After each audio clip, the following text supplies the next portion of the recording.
político, por traer ideas para que podamos debatir. Hoy es tiempo de unirnos en la diversidad para aceptar los desafíos del futuro. El momento es ahora.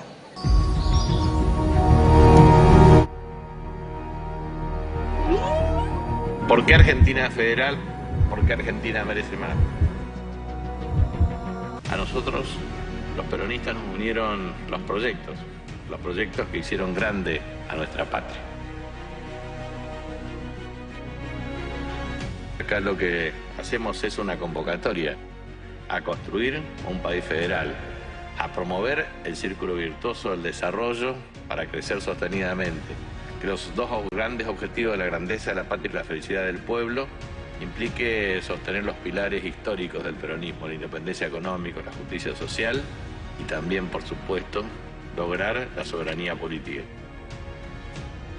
Lograr lo mejor de la Argentina para hacer de la Argentina un país federal, un país que merezca ser vivido, un país en donde las historias individuales de luchas se transformen en un proyecto colectivo que nos una para enamorarnos, para encantarnos y para tener un sentido de trascendencia.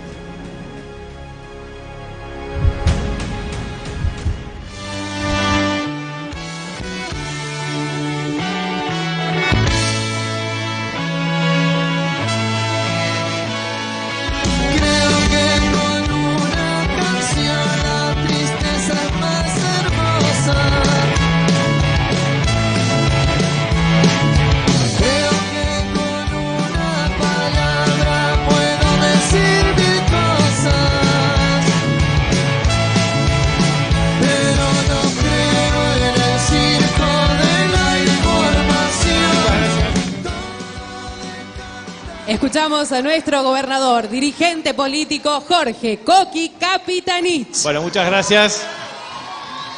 Bueno, muchas gracias a todos, a todas. Muchas gracias por vuestra presencia. Quiero agradecer mucho a todo el equipo que ha participado en la organización y, por supuesto, a todos y a cada uno de ustedes. Y quiero transmitirles básicamente cuál es la idea de este libro. Este libro ha tenido un proceso extenso en el tiempo de reflexión, de análisis, de sistemas comparados, bibliografía profusa, experiencia, gestión e intercambio de datos y obviamente de información con muchas personas que tienen que ver con aspectos que hacen a la vida política, económica, social, cultural de la República Argentina y a nivel mundial también. Entonces se nos ocurría que era necesario exponer en el escenario de hoy una propuesta, una idea con mucha humildad para construir entre todos el país que nos merecemos. La República Argentina es mucho más grande que cada uno de nosotros. Nos exige no solamente humildad, sino inteligencia, sensibilidad y sobre todo las ganas de construir un proyecto nacional, popular, democrático, que nos incluya a todos y que nos permita vivir en un mundo con más certidumbre, con felicidad, con grandeza. Por eso a mí me parece importante remarcar este sentido y sobre todo plantear cuáles son las características y el escenario del libro. Primero, nosotros hacemos una descripción del escenario internacional, después una descripción del escenario nacional y un plan sistemático, coherente de gobierno. El escenario internacional nosotros lo caracterizamos sobre la base de tres cuestiones centrales. Primero, lo que se denomina insatisfacción democrática. Segundo, lo que se denomina cambio climático y el impacto que esto también genera en la incertidumbre para la toma de decisiones, agravado por conflictos bélicos, étnicos y a su vez carrera armamentista y también el plan nuclear, que objetivamente afecta la paz mundial. Y por último, un tercer problema medular que tiene que ver con la agudización de las desigualdades de carácter estructural en la sociedad. Y eso merece un análisis meticuloso de cada uno de los tres vectores de este mecanismo perceptivo. Primero y principal, ¿Por qué decimos que hay insatisfacción democrática? Porque existen tres tensiones que son marcadas. Primero, igualdad y libertad. Nosotros, obviamente, entendemos y creemos en la libertad individual. Creemos absolutamente en la vigencia plena de derechos y de libertades, pero también entendemos claramente que la mera perspectiva individualista o la fusión absolutamente colectivista impide al individuo una realización de carácter colectivo. Entendemos nosotros que es necesario lo que se denomina libertad solidaria, es decir, un equilibrio entre igualdad y libertad. Libertad e igualdad. Queremos ser libres, pero queremos tender a la igualdad de oportunidades, a un progreso social, con equidad y justicia social. Y eso significa claramente un desafío para la construcción de una sociedad verdaderamente democrática. Y en ese sentido, entendemos nosotros que hoy el mundo va hacia una contradicción más profunda. Así como fue patria, colonia, liberación o dependencia, hoy es democracia versus corporaciones. Y entendemos que tiene que ver con la evolución de la democracia formal de carácter liberal. El sistema demoliberal ha permitido ver un hilo conductor. Primero, lo que fue La riqueza de las naciones de Adam Smith, The Wealth of Nations, Kant y otros pensadores, también el espíritu de las leyes de Montesquieu, etcétera, etcétera, que uno ha permitido ver el primer hilo conductor, que es precisamente un liberalismo clásico, en donde la importancia del Estado estaba minimizada. Es decir, un liberalismo clásico de prescindencia del Estado, reduccionismo estatal y sobre todo mano invisible del Estado. Pero después pasamos a un neoliberalismo. Y allí el neoliberalismo lo que hace es capturar al Estado para satisfacer intereses minoritarios y excluir los derechos de las mayorías. Pero ese neoliberalismo está en una etapa superior hoy, que es el anarcocapitalismo. Es decir, lo que está planteando es la destrucción del Estado y el cercenamiento total de los derechos de las mayorías populares a través de la destrucción del estado del bienestar. De manera que esa percepción es un problema serio de enfoque de carácter estructural. Si nosotros no somos capaces de reconstruir la democracia con una perspectiva social, nos quedamos con la democracia con perspectiva formal, en donde convalidamos un orden jurídico meramente formal que deviene de un orden social injusto.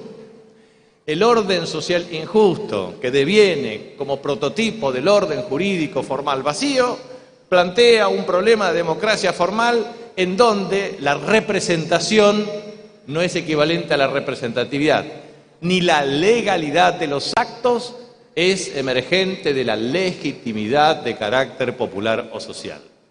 Se trata de debatir democracia versus corporaciones. Se trata de debatir la tensión entre democracia social y democracia formal. Se trata simplemente, para nosotros, desde el peronismo, que la verdadera democracia es aquella en la que el gobierno hace lo que el pueblo quiere y defiende un solo interés, el del pueblo. De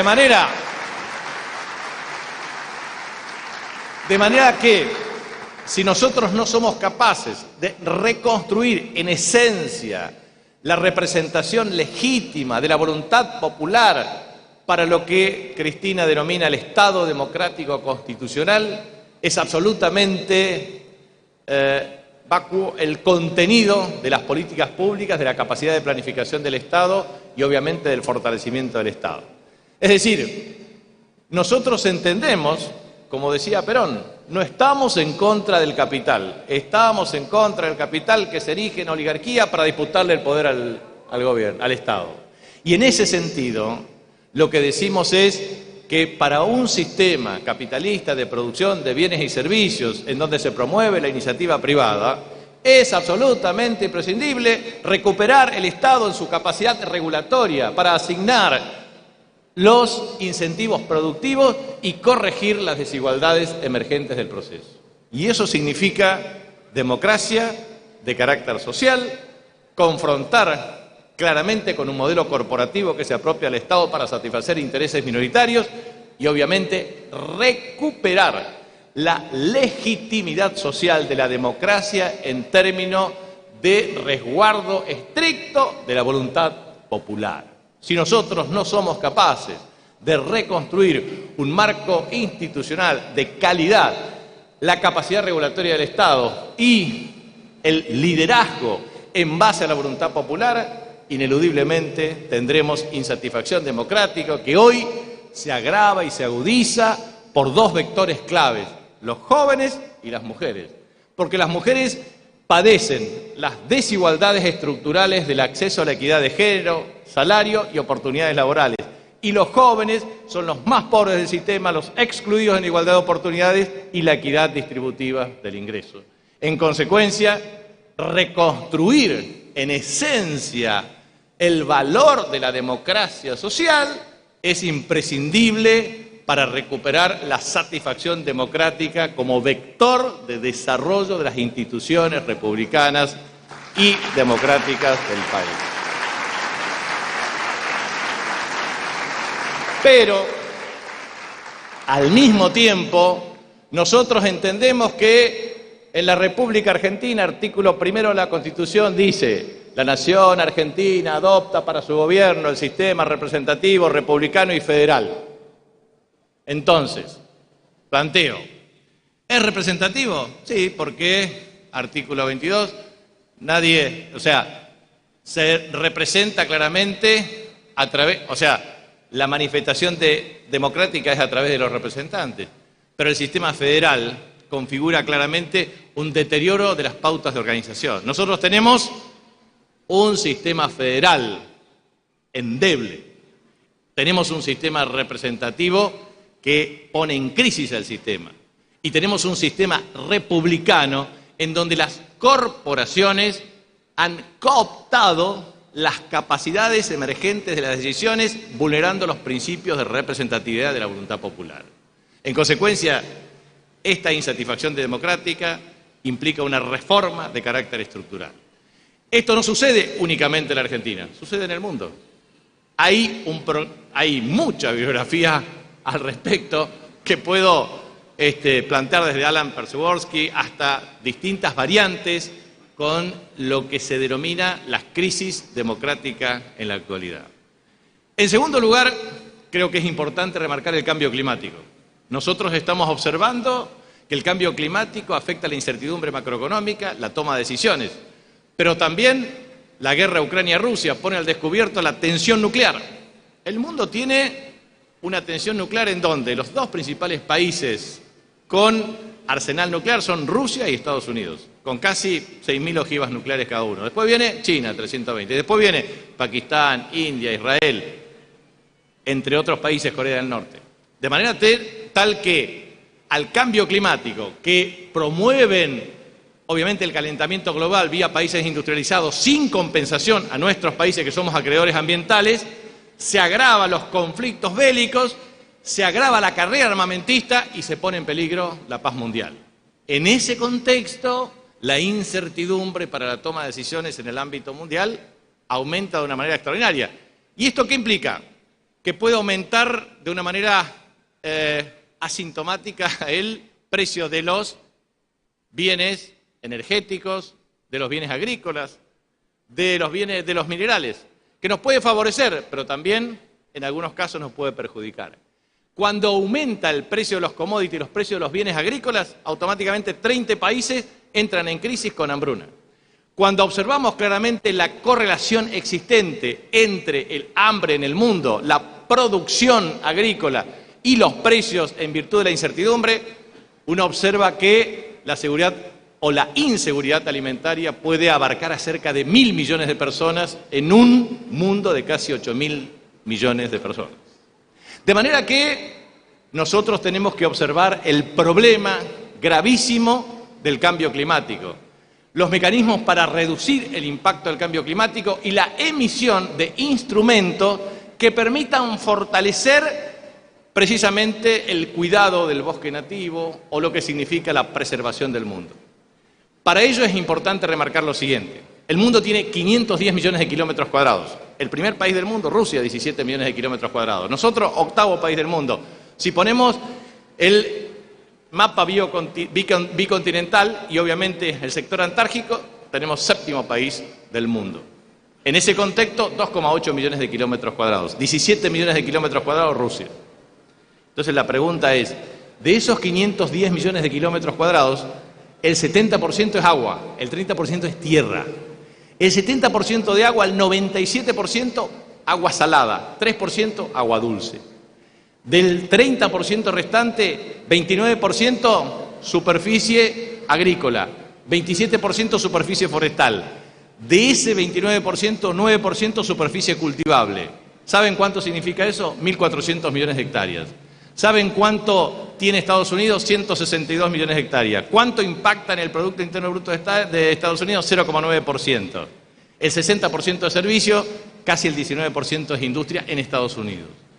Lo que quiero transmitir con esto es, el problema del mundo es la disputa por superficie cultivable para producir alimentos.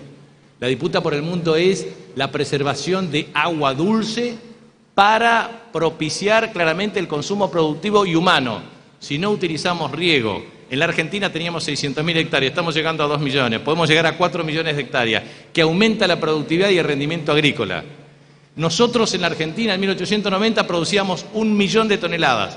Hoy, en la temporada anterior, 142 millones de toneladas. Nuestra meta 2030 es 200 millones de toneladas. ¿Saben lo que eso significa? Paquete tecnológico, aumento de productividad, uso de riego y de múltiples variantes. Por lo tanto, lo que quiero transmitir es, cambio climático tiene que ver con estos factores y vectores que inciden. Entonces, la pregunta que me hago es, nosotros en la Argentina, nosotros en América del Sur, con más de 442 millones de habitantes, nosotros, ¿tenemos la mayor reserva estratégica de minerales? Sí. ¿Tenemos la mayor reserva estratégica de gas y petróleo? Sí. ¿Tenemos la mayor reserva estratégica de biodiversidad? Sí. ¿Tenemos la mayor reserva estratégica de agua dulce? Sí. ¿Tenemos la capacidad de producir alimentos estratégicos para alimentar al mundo? Sí. Obviamente, tenemos esas capacidades. ¿Saben cuánto es la evaporación por falta de control de los frutos del mar? 2.600 millones de dólares que se evaden en 2,8 millones de kilómetros. Eso es el tema, el mapa de la configuración mundial y el cambio climático. Preservar esos recursos estratégicos tiene que ver con soberanía.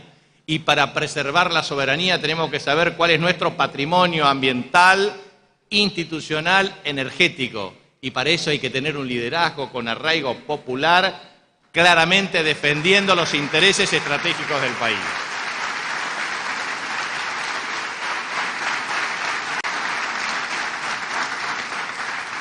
En tercer lugar, insatisfacción democrática, cambio climático, tiene que ver con desigualdades.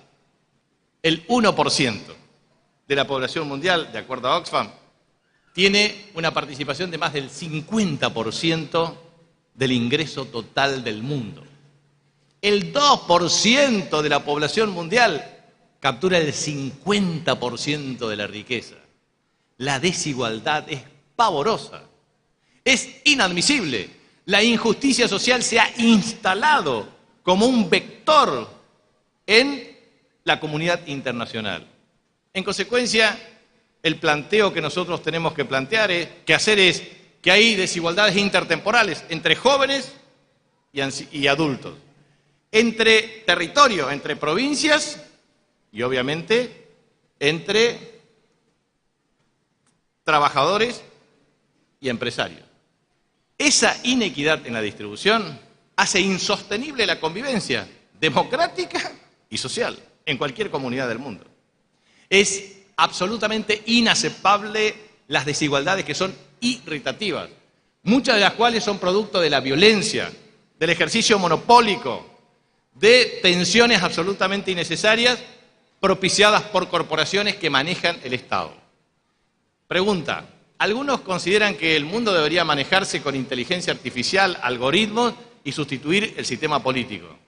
¿Ustedes creen que los algoritmos sustituyen la sensibilidad humana? ¿Ustedes creen que es posible la gobernanza del mundo sin líderes emergentes de la voluntad popular que sean capaces de administrar los conflictos y generar la acumulación necesaria de recursos para distribuir la riqueza. Los ricos quieren ser cada vez más ricos para hacer que los pobres sean cada vez más pobres. Recuperemos el sentido de grandeza de la patria y de la democracia. Pero eso claramente implica estas desigualdades que son absolutamente inadmisibles en el mundo de hoy. El mundo de hoy tiene cerca de 1.000 millones de hambrientos, de 2.500 millones de personas que no tienen agua potable, cloacas, de 30 países del mundo que entran en crisis de carácter estructural y no pueden alimentar a sus habitantes. De eso se trata las desigualdades, del déficit habitacional, de problemas de trabajo y de empleo de buena calidad y de la informalidad. Y esto se puso al descubierto con la pandemia. La pandemia permitió observar que de 4.500 millones de personas de la fuerza laboral en el mundo, tan solo 1.000 son formales, el resto informales. La informalidad laboral no tiene aportes y contribuciones, por lo tanto, desfinancia el estado del bienestar. Y a su vez, el problema central es que al desfinanciar el estado del bienestar, lo que se produce es una precarización del sistema de salud. Si ustedes observan, durante la pandemia, ¿quién actuó?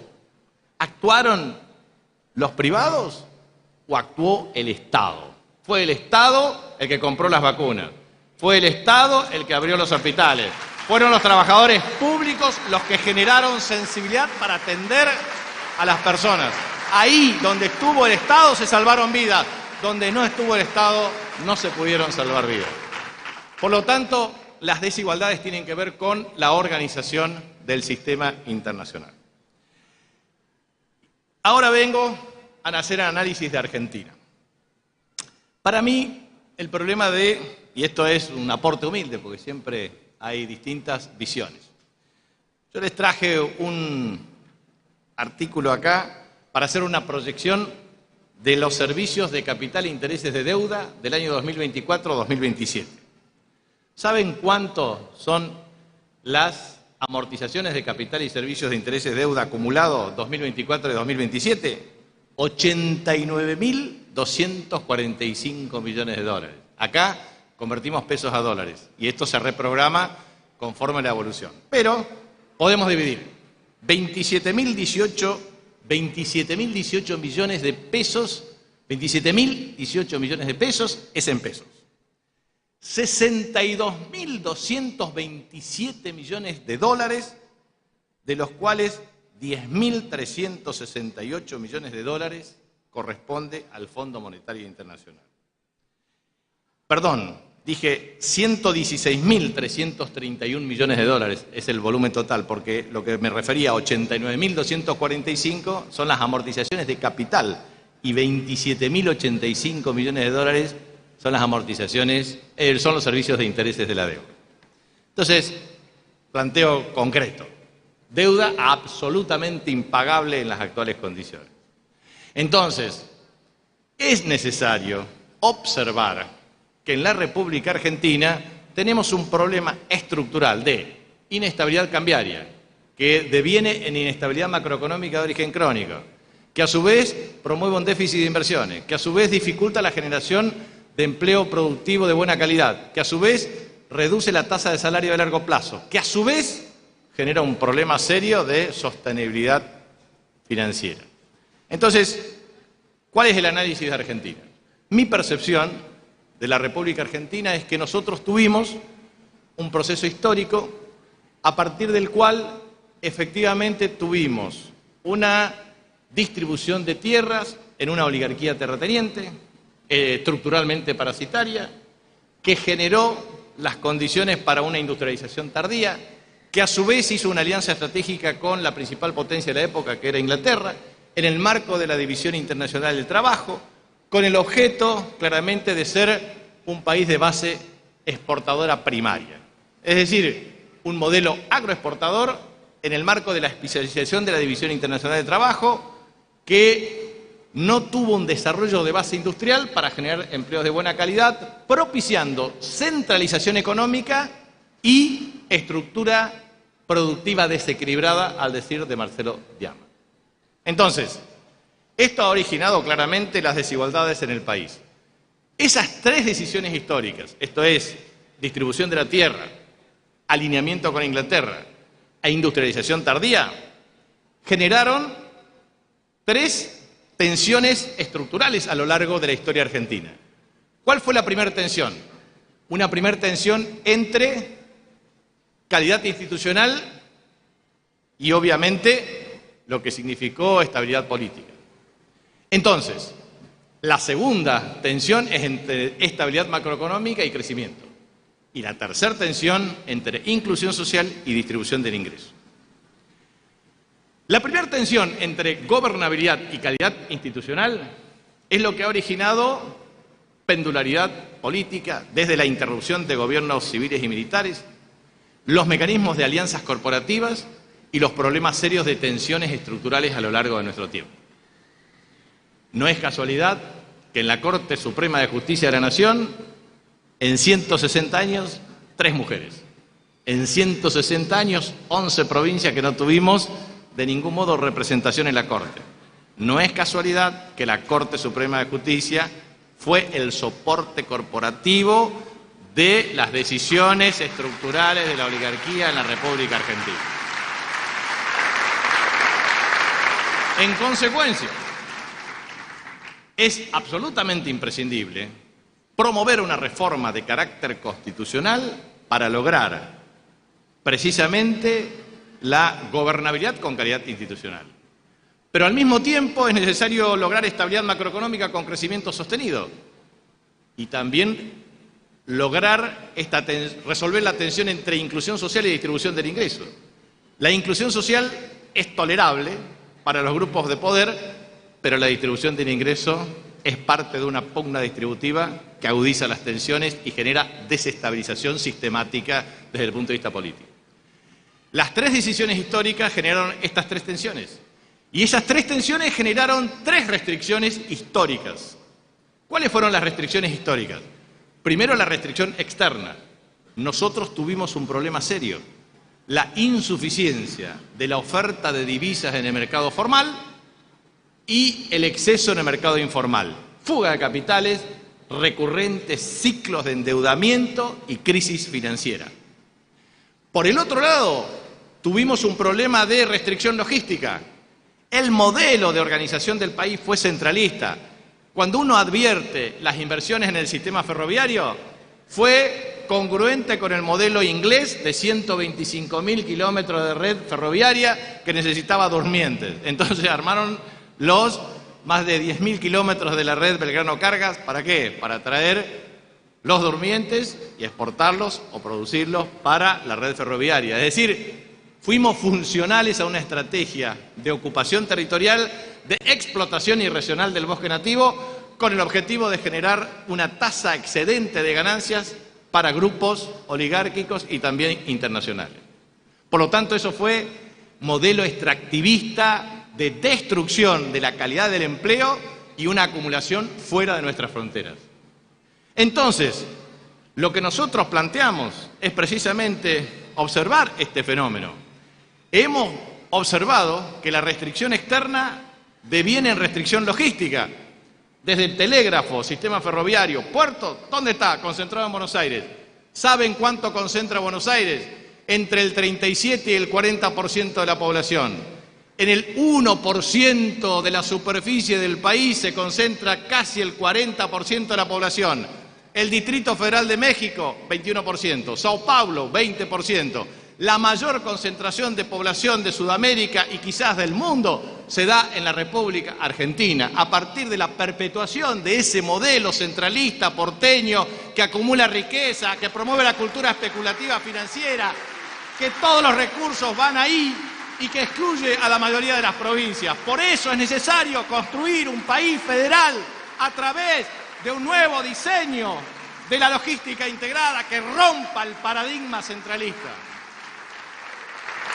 Esa restricción externa y esa restricción logística generó la restricción energética.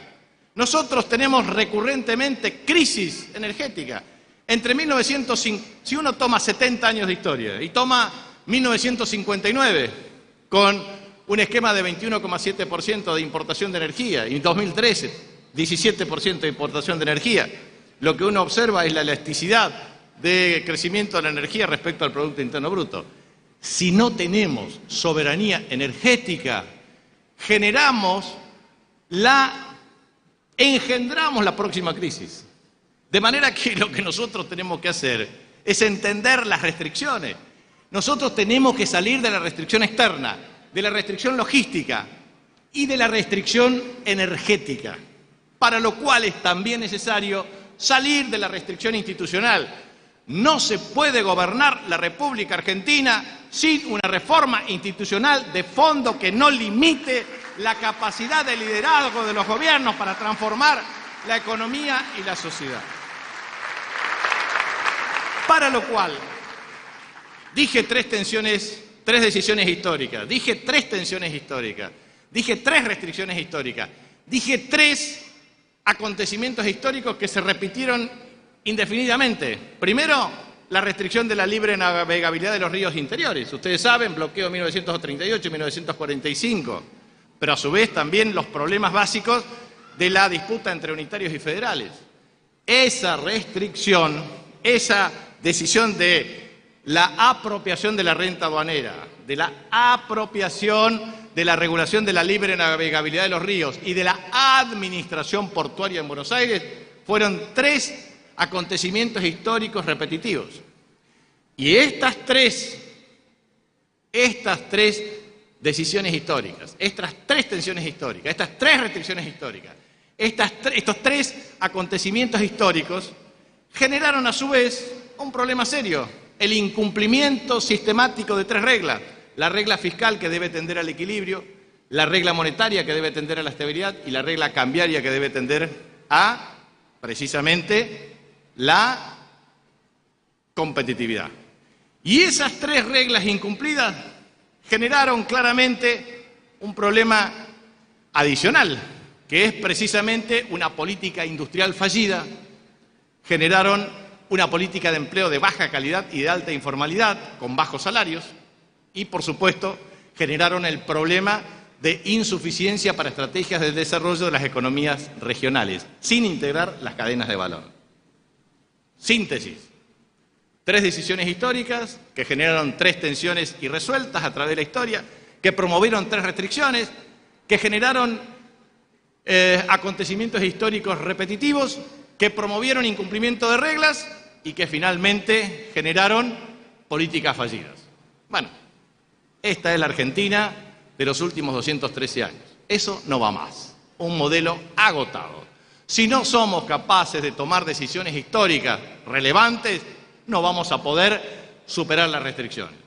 Por eso propongo, como decía Juan Domingo Perón, hablar de política internacional. La verdadera política es la política internacional. Y la política internacional implica tomar dos decisiones.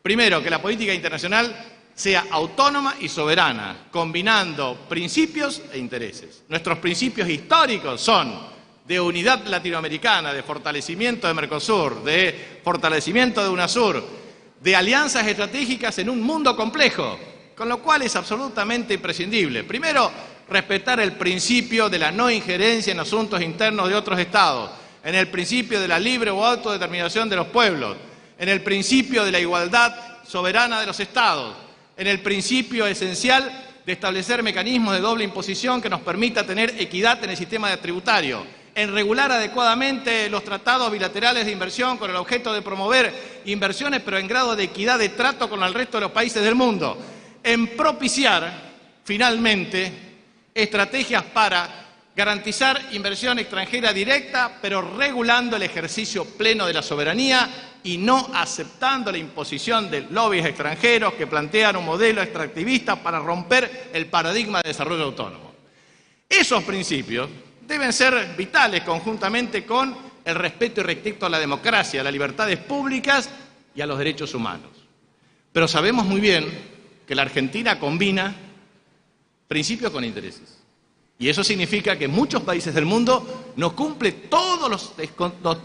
con todos los estándares que estamos planteando, pero que es necesario una política internacional autónoma, soberana, que promueva el intercambio del comercio exterior, pero que garantice que la República Argentina y que Sudamérica sea tierra de paz, tierra de amor, tierra exenta de guerras y desenvolvimiento armamentista.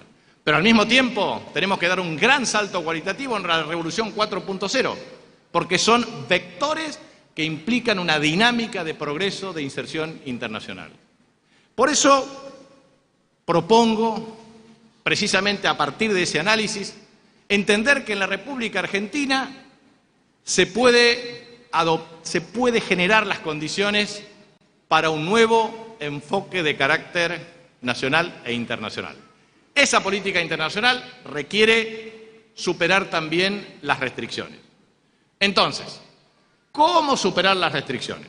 Yo propongo un plan de gobierno de carácter integral que combine tres factores importantes.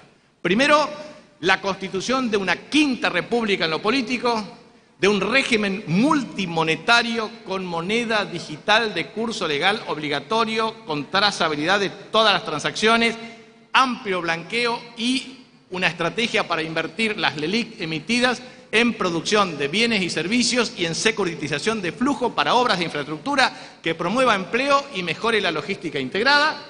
Y por último, lograr desde el punto de vista social un enfoque multidimensional de la pobreza que propenda a generar infraestructura social básica, garantizar accesos de calidad a derechos y propiciar una política de ingresos que, mediante empleos de buena calidad, reducción y eliminación de la informalidad, aumente la tasa de salario promedio, baje la pobreza y la indigencia y promueva equidad en la distribución del ingreso. Eso en línea con lo que significan los 168 metas del Objetivo de Desarrollo Social, los 17 Objetivos de Desarrollo Social, más 168 metas, más una estrategia que combine claramente inversión en infraestructura, derechos y políticas de ingresos. Muy bien, todos dirán, muy interesante, ¿cómo lo va a hacer? Entonces, el planteo es el siguiente. Respecto a lo que significa Quinta República, esto tiene un análisis histórico. El análisis histórico es lo siguiente. Nosotros tuvimos un proceso, yo pedí que mientras hable tengan estos mapas que en el canal Encuentro hicieron Argentina, un país, digamos, que me pareció muy interesante la formación del país. ¿Por qué están estos mapas? ¿Cuál es la interpretación de los mapas? Primero, nosotros tuvimos un proceso revolucionario, pero antes tuvimos un modelo de comunidades originarias que obviamente poblaban nuestro suelo, el proceso de conquista y colonización española, los virreinatos oportunamente de Nueva Granada, Nueva España, después el virreinato del Perú, después 1776 el virreinato del Río de la Plata. ¿Saben cuántos kilómetros cuadrados involucraba el virreinato del Río de la Plata? 5,6 millones de kilómetros cuadrados, el doble que actualmente la superficie de la República Argentina. ¿Saben cuáles son los países que integraban el virreinato del Río de la Plata? Uruguay, Paraguay, Bolivia, que era Alto Perú. ¿Saben ustedes que el proceso revolucionario de Mayo tuvo tensiones muy significativas? Porque, obviamente, José Gervasio Artigas, el protector de los pueblos libres, no estaba de acuerdo con los procesos que se llevaban adelante, por una razón muy sencilla. Porque nosotros tuvimos 25 de mayo de 1810, Revolución de Mayo, primera Junta de Gobierno. Después, Junta Grande, 18 de diciembre. Después, primer triunvirato, segundo triunvirato.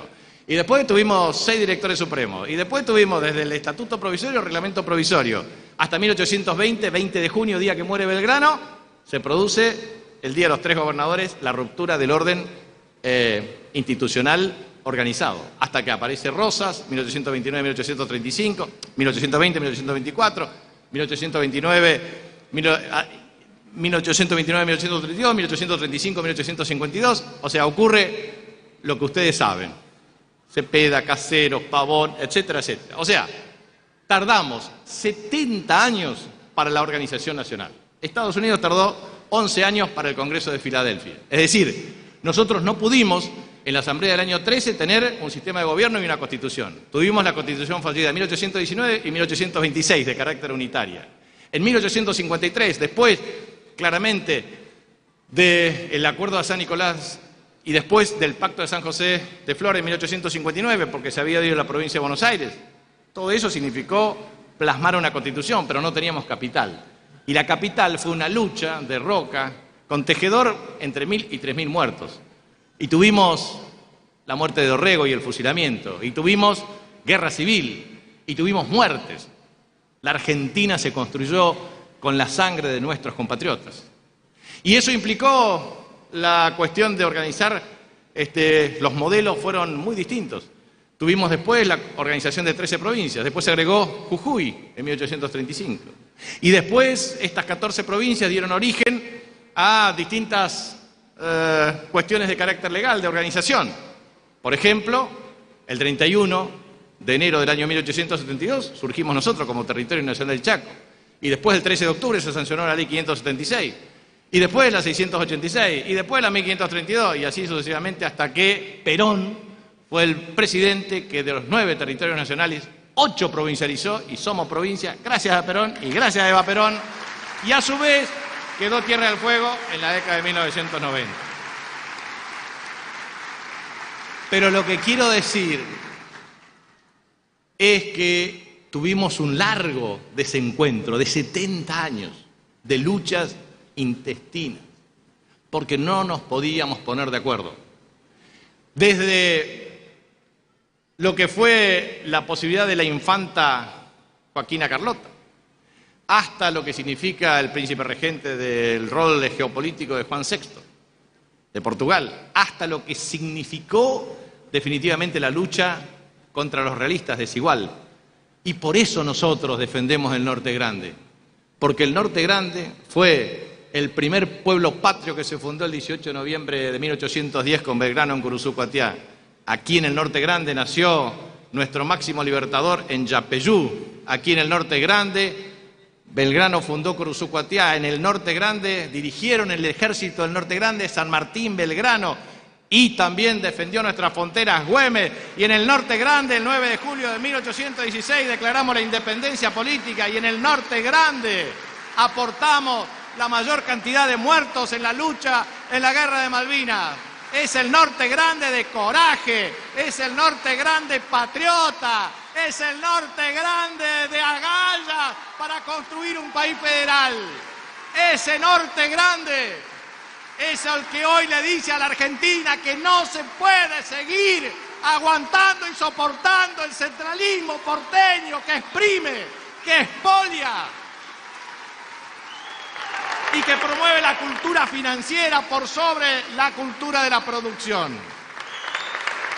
Por eso, nosotros lo que proponemos es muy claro, es ir a un debate para constituir una república democrática y federal, lo cual implica un debate constitucional. ¿Por qué en la Argentina dejamos de hablar del cambio de capital? ¿Por qué no pensar una capital en el norte, administrativa política, el Congreso en el centro y la justicia en el sur? ¿Por qué no pensar en una Corte Suprema de Justicia federal y equitativa en materia de género?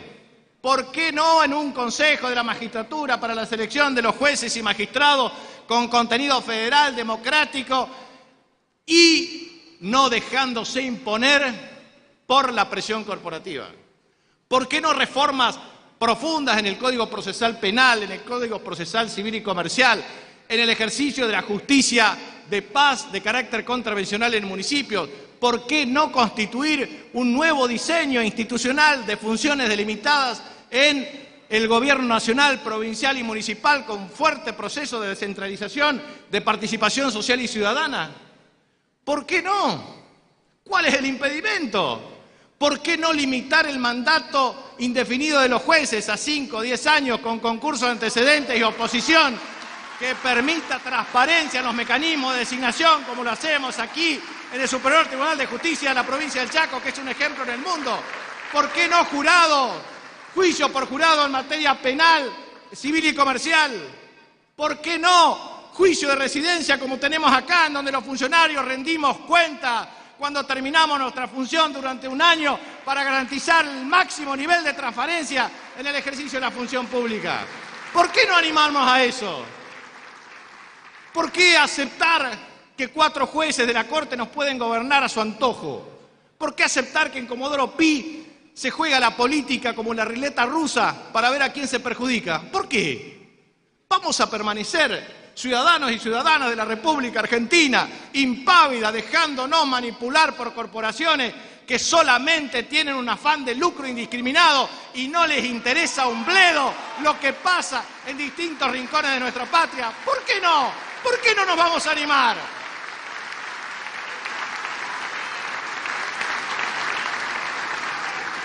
Y vamos a garantizar pluralismo y democracia. Y eso significa que así como es inaceptable la hegemonía de los medios estatales, también es inaceptable la hegemonía de los medios privados. Si quieren hegemonía, discutamos hegemonía con apertura, con regulación. A mí no me produce ningún problema que digan lo que quieran. Libertad de expresión, lo que quieran. Pero no libertad de extorsión. Sí a la libertad de expresión, no a la libertad de extorsión. Porque la extorsión impide la constitución de un gobierno democrático y plural.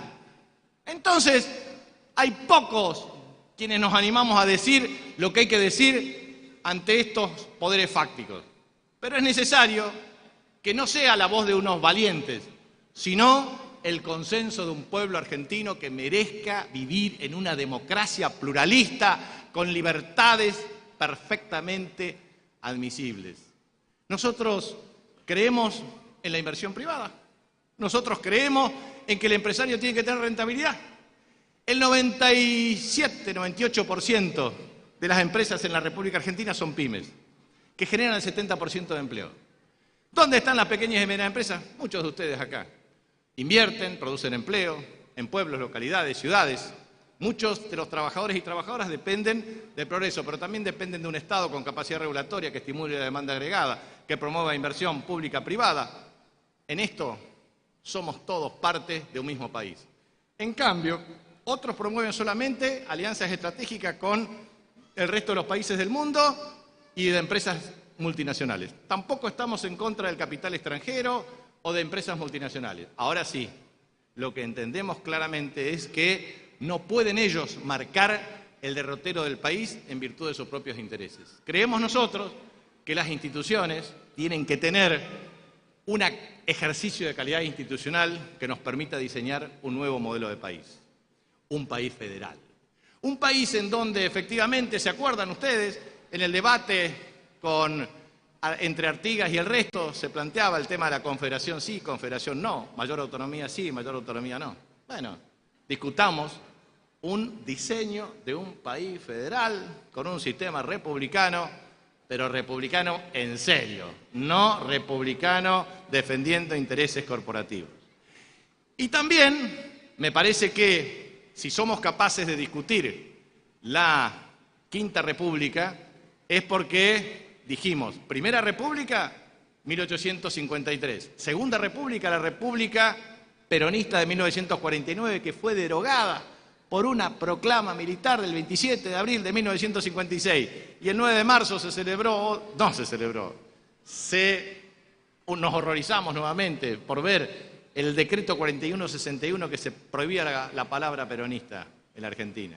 Entonces, hoy, aquí, y lo omití decirlo antes de decir, también conmemoramos 50 años del triunfo de la fórmula Cámpora-Solano-Lima, poniendo fin a 18 años de exilio de Perón en la República Argentina. Merecido y justo homenaje. Ahí está Carancho, están Bosquín, todos los compañeros, amigos, los que fueron parte de esa epopeya de lucha y vuelve, de Perón vuelve. 18 años de historia. Es importante remarcar lo que eso significa en la vida política de Argentina.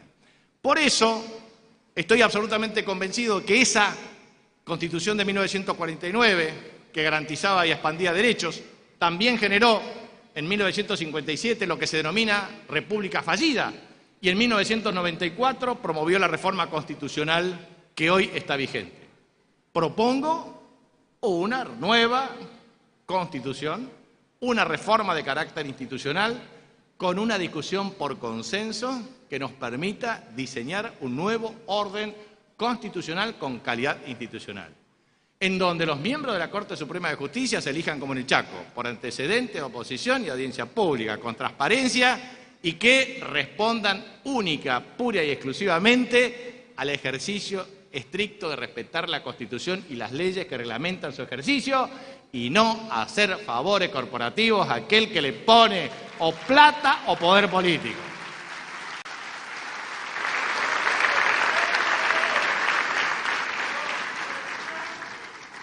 Así como es necesario constituir esta quinta república, es necesario explicar lo que se denominaría un régimen multimonetario con moneda de curso legal obligatorio de base digital y monetización de operaciones del ELIC en producción de bienes y obras de infraestructura con securitización de flujo financiero. Bueno, muy largo, breve. ¿Qué es lo que pasa en la economía argentina? En la economía argentina tenemos formalidad e informalidad.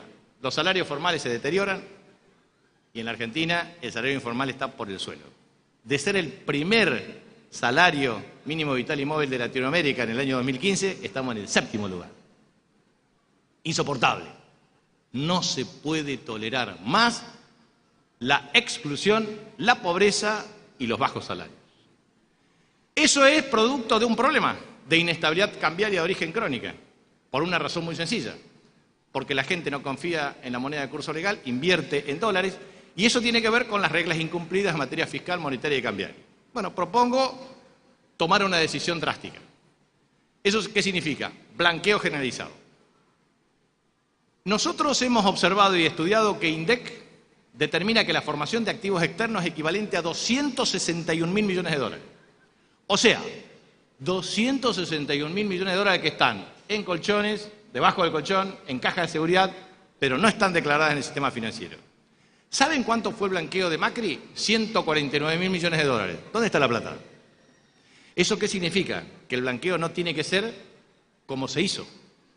Porque finalmente, en el periodo 2015-2019, lo que se generó es 100.000 millones de dólares de endeudamiento en moneda extranjera, 88.000 millones de dólares de fuga de capitales, 45.000 millones de dólares de deuda con el Fondo Monetario Internacional. ¿Saben para qué? Para financiar la fuga del carry trade. ¿Qué hacían ellos? Ellos metieron 38% de tasa de interés ni bien asumieron. Arreglaron con los fondos buitres y le pagaron lo que quisieron. Y le dijeron, vengan, traigan dólares. Acumularon reservas. ¿En base a qué? En emitir, en ese momento, los cambios de LEBAC, LELIC, etcétera, las letras del Banco Central. Entonces, traían dólares, lo monetizaban en pesos, compraban las letras del Tesoro, del Banco Central. Era un negocio espectacular. Vos traes dólares, lo convertís en pesos, comprás pesos, 38%, y después transformar los pesos en dólares y sacar la plata, en ningún lugar del mundo te pagan 38% en dólares. Eso fue un sistema de seguro de cambio con 38% de renta. Eso se llama robo, eso se llama saqueo. Eso se llama deuda que la tenemos que pagar todos los argentinos por una estrategia para arrodillarnos ante el mundo y los acreedores privados. La verdad, a mí me sorprende cuando todavía están de candidatos y creen que pueden llegar a ser otra vez gobernar la Argentina. Entonces, mi preocupación es decirle, alertar al pueblo argentino, a decirle, miren que lo que se hizo antes es inadmisible. Entonces, el planteo es el siguiente. Nosotros, si logramos que exista una declaración jurada con todos los bienes que no están declarados, con todas las monedas que no están declaradas, y lo ponemos en una declaración jurada para adelante, eso implica un aumento extraordinario del stock de reservas. Nosotros hicimos la modelización matemática con vectores autorregresivos, ahí está Alejandro San José, que lo ha hecho con mucho detalle con todo su equipo. E hicimos una modelización econométrica con estos vectores autorregresivos. ¿Qué significa, digamos? Permite ver shock de políticas monetarias y el impacto en forma simultánea de múltiples variables. Y es un modelo econométrico, año 2007, Banco Central de la República Argentina. ¿Qué nos dio? Nos dio un esquema, hicimos varios escenarios, el escenario 250.000 millones de dólares o en forma progresiva de blanqueo.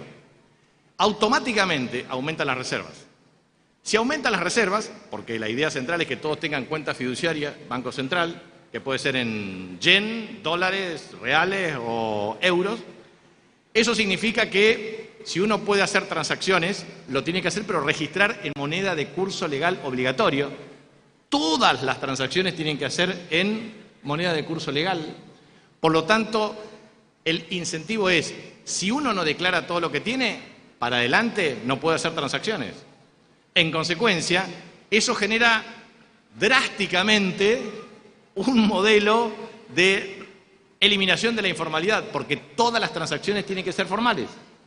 Eso baja la presión tributaria. Hay entre 138 y 168, si se incluyen impuestos, tasas, transacciones financieras, por ejemplo, impuesto a los créditos y débito bancario. No tiene sentido aplicar o el impuesto a los ingresos brutos, que son en etapas multietápicos, plurifásicos. Se puede ir a la venta minorista directa. ¿Por qué? Porque todas las transacciones quedan registradas. Entonces, baja drásticamente la presión tributaria, aumenta la recaudación 4 puntos del Producto Interno Bruto en un escenario, baja un punto el gasto público por mayor productividad, automáticamente pasamos de déficit fiscal a superávit, la inflación baja drásticamente, la relación deuda-producto drásticamente, la tasa de interés sufre múltiples variaciones que hay que reacomodarla con regulación, y eso implica una política de shock. La política de shock que permite que aumento del producto, reducción de la tasa de inflación drásticamente, aumento del empleo, baja la deuda, baja el riesgo país y la República Argentina empieza a recuperarse con un promedio 5 o 7% anual acumulativa de crecimiento, generación de empleo formal y sostenibilidad macroeconómica. El excedente del ELIC, la idea es que los bancos progresivamente lo vayan invirtiendo en plan, por ejemplo, para la producción gasífera, securitización del flujo y lo vas repagando. O autovía con securitización de peaje, lo vas repagando. O producción de energía, lo vas repagando. De manera tal de que, en vez de ser una fuente de especulación financiera permanente, se convierta en un vector para el desarrollo. El plan de infraestructura para superar la restricción logística son 200.000 millones de dólares, que el libro está. El plan para superar la restricción externa es este. El plan para la restricción energética es lograr cerca de 10.000 millones de dólares en sistema de transporte y generación eléctrica, bajar el precio de la energía a 38 a 41 dólares, eso baja la tasa de subsidio automáticamente porque el usuario consume una energía que se produce más en Argentina y nosotros tenemos para producir energía solar, energía eólica, hidrógeno verde azul, gas no convencional, petróleo no convencional, biocombustible, bioetanol, biodiesel. Argentina tiene todo y a su vez para producir combustibles líquidos, que a su vez es el de mayor precio. Por lo tanto, Argentina con este plan pasa a ser un país de déficit energético en superávit, con 15.000 millones de dólares de exportaciones para el año 2027.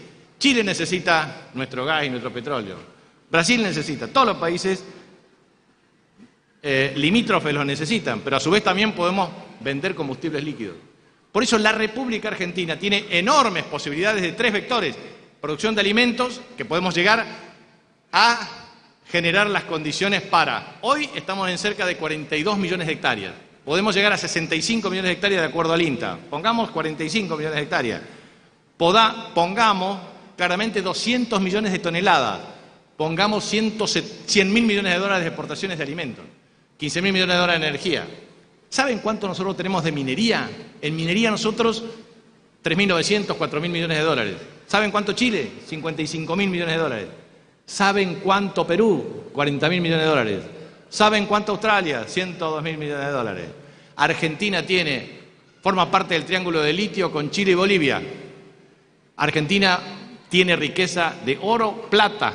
Argentina tiene potasio. Argentina tiene minerales estratégicos, generando las condiciones para apertura de inversiones, regulación adecuada de materia ambiental y un prototipo para la inversión, automáticamente es un apalancamiento de largo plazo.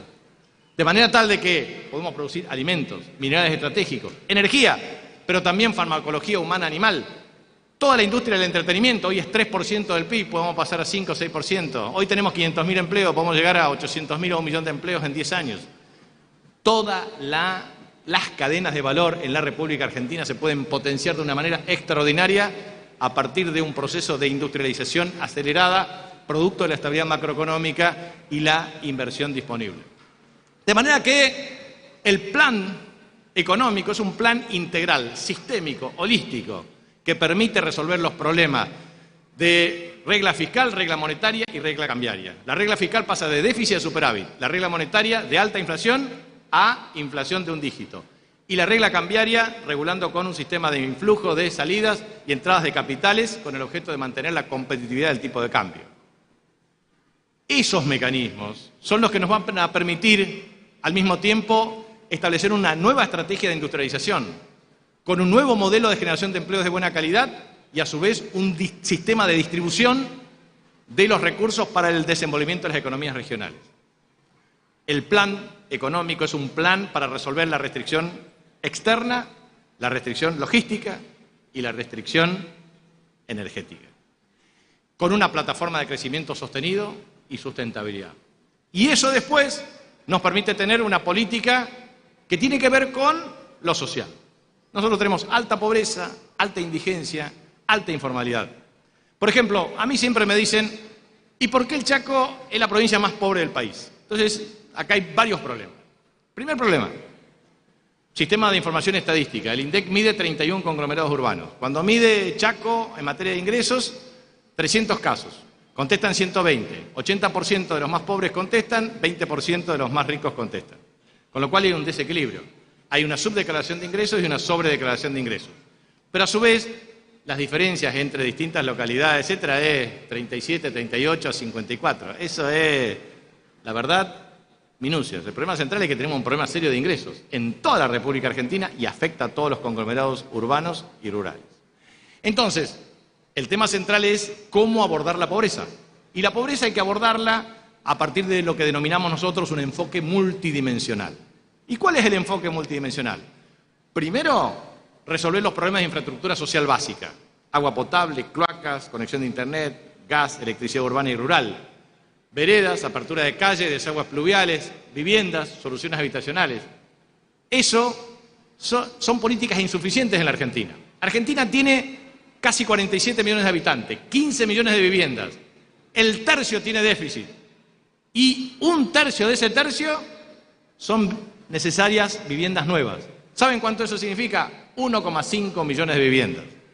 ¿Saben cuánto esto implica en términos de desafío hacia adelante? Entre 6.000 y 10.000 millones de dólares.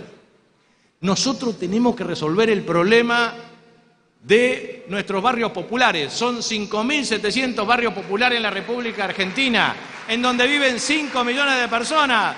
Y nosotros le tenemos que dar el título de propiedad de la tierra, apertura de calles, viviendas, veredas, conexiones de servicios e infraestructura social básica.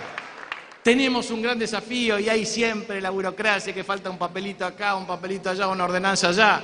Pero necesitamos poner un equipo de militancia para que resuelva los problemas y garantizar que los títulos de propiedad urbana y rural sean el empoderamiento de la base social que siempre representamos. Esto tiene que ver con los desafíos que tenemos en universalización de agua potable, cloacas. Nosotros pasamos de 2 a 24 acueductos en el año 2023. De 144.000 conexiones vamos a llegar a 400.000. Todo eso es muy bueno, pero hay que hacerlo en todo el país. Agua potable, cloacas para todo el país. Es necesario que todo el país tenga acceso a gas. Es necesario que todo el país tenga electricidad urbana y rural. ¿Saben cuántas conexiones eléctricas rurales tenemos nosotros? 33.000. Vamos a llegar este año a 36.000. Y los próximos años tenemos que llegar entre 39.000 y 40.000. ¿Saben cuántas cooperativas prestan servicio? 14. ¿Saben cuántos clientes tiene esa cooperativa? 20.000. ¿Cuánto atiende las cooperativas? 60%. SECHEP, 40%. La verdad es que muchos se quejan, prácticamente entre el 50 y el 70%, por la mala calidad de servicio en muchos casos. Entonces nosotros necesitamos que el Estado adquiera un nuevo rol, que tenga capacidades institucionales, que tengan calidad de gestión, que tenga buen gerenciamiento, que se formen bien los recursos humanos. Eso significa sensibilidad, honestidad, transparencia, vocación de servicio y trabajo Nada se logra sin sistematización, esfuerzo, trabajo. No hay secreto. Entonces, es absolutamente imprescindible entender que el plan para el desarrollo social de la Argentina tiene que ver con eso, con el enfoque multidimensional, con infraestructura social básica primero, pero después tenemos que garantizar derechos, el derecho a la identidad, todos con documento de identidad, el derecho a la vivienda digna, todos con vivienda, el derecho a la educación, todos en la escuela, el derecho a la salud, todos con salud, el derecho a la seguridad, todos seguros, el derecho a la justicia, acceso a la justicia, esos derechos, derecho al deporte, derecho a la cultura, derecho al turismo, derecho al ambiente sano. Esos son derechos de acceso y de calidad. Ahora bien, hacemos esfuerzo, pero estamos con carencias significativas. Nos falta y tenemos que hacer el esfuerzo para hacer lo que nos falta. Pero no es lo mismo hacer todo ese esfuerzo con una organización política adecuada, con una organización económica adecuada, con crecimiento, que hacerlo contra la corriente. No se puede resolver los problemas de la pobreza con caída del producto, con agudización en la distribución del ingreso, con exclusión. Voy a dar varios casos en el mundo. Voy a dar el caso de China. China tuvo un programa para la erradicación de más de 771 millones de pobres, más o menos, 700 y pico. ¿Saben lo que hicieron los chinos? 1978, tasa de crecimiento 9,5% del producto. ¿Eso qué implicó? 2 millones de militantes chinos transformando el esquema de población rural a urbano. ¿Qué hicieron? Un ingreso mínimo social garantizado, $2.60 por día. 2 garantías, alimentos y vestimenta.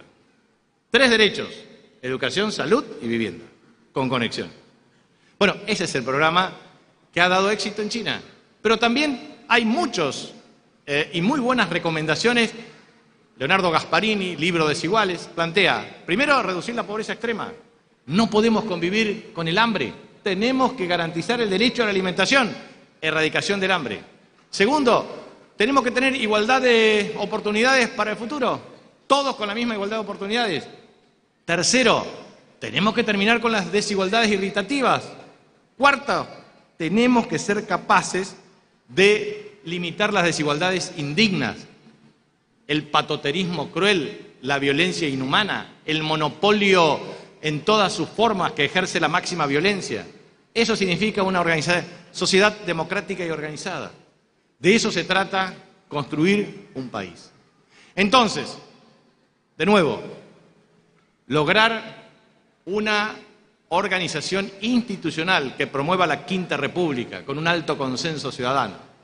Lograr un plan económico que implique un régimen multimonetario, que es la tendencia mundial, y el esquema de moneda legal de curso obligatorio que va a ser la tendencia mundial.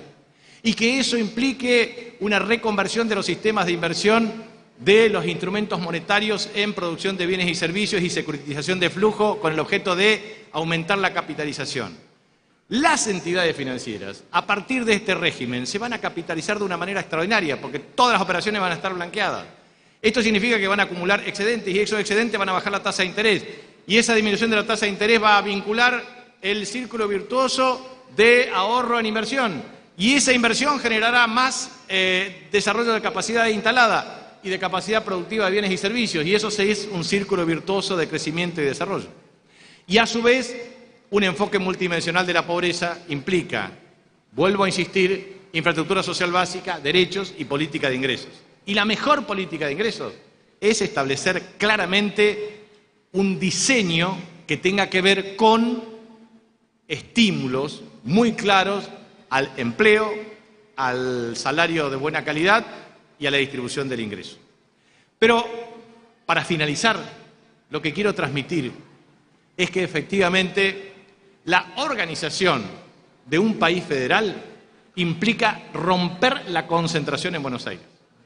Para romper la concentración en Buenos Aires hay que hacer el corredor bioceánico norte, el corredor bioceánico central, el corredor bioceánico patagónico. Tomar lo que significa claramente la Ruta 40 de más de 5.000 kilómetros, la Ruta 3 de más de 3.000 kilómetros, la hidrovía Paraná-Paraguay de 3.442 kilómetros, unir el Atlántico con el Pacífico, unir los pasos fronterizos de Sico, Jama, San Francisco, Pircas Negras y otros, Agua Negra, etcétera, etcétera.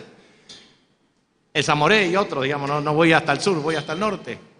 Unir los puertos de Antofagasta, Diamante, Iquique, unir el Atlántico con el Pacífico, lograr la red de Capricornio para no ir a las Toninas y tener, obviamente, conectividad de base digital, conectividad vial, conectividad ferroviaria. Es necesario reconvertir el diseño de carácter federal. Si somos capaces de invertir 200.000 millones de dólares en infraestructura, lograr corregir asimetrías históricas en materia logística, recuperar la flota fluvial y marítima. Paraguay es la tercera flota fluvial del mundo, después de China y Estados Unidos. Y eso es porque nosotros le transferimos una serie de subsidios indirectos. Necesitamos recuperar la flota fluvial. Con Perón, la Marina Mercante era séptima a 11ª en el mundo. Teníamos 162 buques de ultramar, 1.500 buques navegando en el sistema fluvial argentino.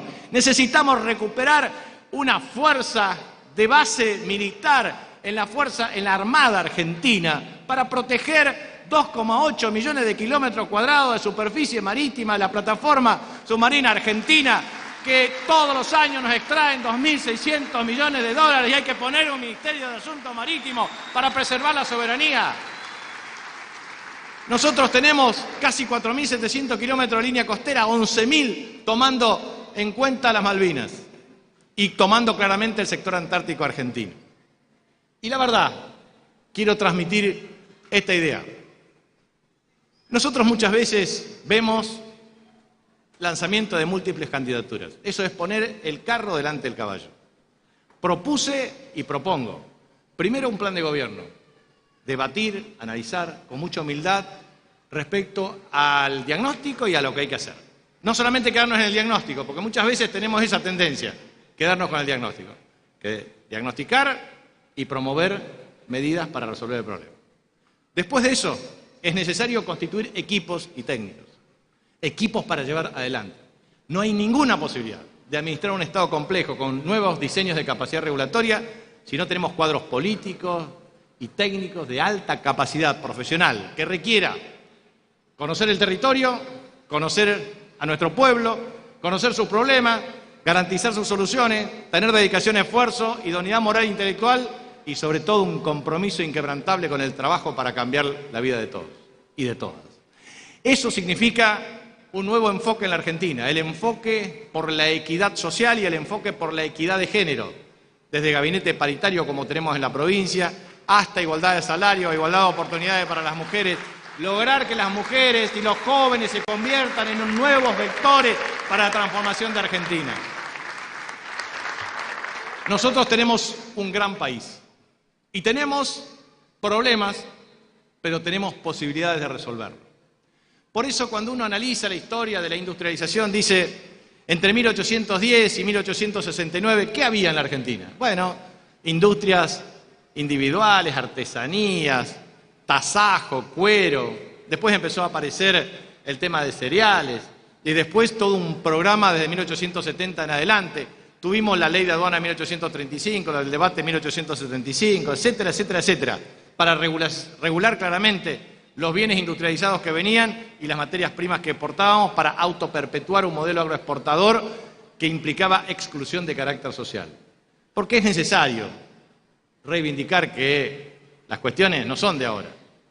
En 1910, cuando Figueroa Alcorta era presidente y se celebraba el centenario de la patria, se hizo con estado de sitio. Eso significa que las desigualdades eran pavorosas. Acá vino un señor que se llamó Juan Domingo Perón, que planteó claramente un nuevo diseño de país, defendiendo a la clase trabajadora y generando un nuevo modelo de distribución del ingreso. Y Néstor y Cristina fueron prototipos para el desarrollo de ese proceso de transformación en la Argentina. Tenemos que volver a recuperar el sentido de grandeza, el camino de la trascendencia. Argentina es el 8º país del mundo en superficie. Es el país que más incide e incidirá en los próximos años en las siguientes cuestiones estratégicas. En la producción de alimentos para 800 millones de habitantes y seguimos sosteniendo crecimiento de productividad con 200 millones de toneladas. Recuerden que yo les dije que en el año 1890 teníamos 1 millón de toneladas. Y en el año 1949 y 47 teníamos 20 millones de toneladas. Y después bajamos a 10 millones de toneladas. Y después Lucio Reca que hizo 40 millones de toneladas en 1983. Y llegamos a 142 millones de toneladas. Y la sequía nos está afectando. Y ese es el problema de Argentina. Tenemos oportunidades, debilidades, tenemos fortalezas y debilidades. Tenemos oportunidades y tenemos amenazas. Así como quiero transmitir eso, en el sentido de lo que fue los procesos de industrialización, de sustitución de importaciones, de industria liviana, de cadenas de valor, y que se recuperó entre el 2003 y el 2015, después otra vez el proceso de desindustrialización 2015 y 2019 fue pavoroso, hasta recuperar el enfoque de recuperación de la pospandemia. Pero quedamos profundamente heridos. Quiero transmitir la gravedad del escenario que afrontamos. Afrontamos un escenario en donde 2015 y 2019 con el macrismo perdimos casi 40.000 millones de dólares. Nos endeudaron en 100.000 millones de dólares. La pandemia nos sacó otros 40.000 millones de dólares. La sequía entre 7.500 y 20.000 millones de dólares. Y la guerra 5.000 millones de dólares. No es fácil para un país con vulnerabilidad en el sector externo resolver todos los problemas en forma simultánea. Hay que tener una política de shock. Hay que tener un liderazgo emergente de la voluntad popular. Y hay que tener un movimiento nacional, popular y democrático que una a empresarios y trabajadores, a movimientos sociales con artistas, a dirigentes políticos, gobernadores e intendentes. Tenemos un espacio de 1.200 intendentes, cerca de entre 15 y 18 gobernadores. Tenemos una fuerza política dispersa, diseminada en todo el territorio nacional. Tenemos historia, tenemos presente, pero sobre todo tenemos futuro. Dios ha sido pródigo con nuestro suelo, la variedad de climas, la variedad de suelos. Tenemos la reserva de biodiversidad más importante del planeta, junto a Brasil. Tenemos reserva estratégica de agua dulce. Tenemos reserva estratégica para producir energía, combustibles líquidos, tecnología, recursos humanos calificados. Tenemos un pueblo y su grandeza. Tenemos un país libre de conflictos étnicos, raciales. Tenemos una tierra de paz y de compromiso. Tenemos antecedentes de neutralidad.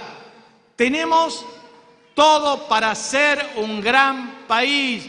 Tenemos que salir a militar las ideas que hicieron grande a la Argentina. Tenemos que salir a militar casa por casa, levantar el ánimo, construir un sentido de grandeza y decirle a los argentinos que tenemos patria, que tenemos proyectos, que tenemos un plan, que tenemos energía, que tenemos coraje, que vamos a recorrer la Argentina, vamos a transmitir las ideas, vamos a promover el consenso, vamos a terminar con la decadencia, vamos a construir la patria de todos, vamos a ser capaces de levantar a la Argentina y ponerla de pie, vamos a poner a la Argentina con producción, desarrollo y empleo. Muchas gracias, a trabajar juntos, a construir la cultura del encuentro, la cultura de la producción, el país federal, la reivindicación del norte, para sentirnos más patriotas que nunca. Muchas gracias.